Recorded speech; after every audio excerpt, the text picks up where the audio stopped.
नमस्कार, मैं हूँ शिखा मिश्रा और मेरी तरफ से आप सबको दिवाली की बहुत सारी शुभकामनाएं।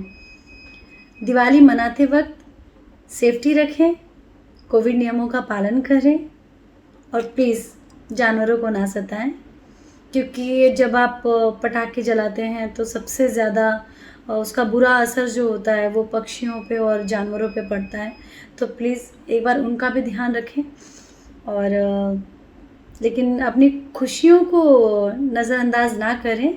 लेकिन हाँ, एक बार उन बेजुबान जानवरों के बारे में ज़रूर सोचें पटाखे जलाते वक्त। और बाकी हैप्पी दिवाली।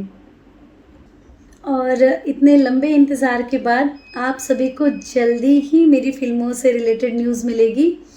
और मुझे पता है कि आप लोग को बहुत ज़्यादा खुशी होगी, क्योंकि काफ़ी समय से मैंने फ़िल्में नहीं की हैं। तो बहुत ही जल्द फ़िल्म की शूटिंग स्टार्ट होगी और बहुत ही जल्दी आप लोग को सरप्राइज़ मिलेगा। Thank you.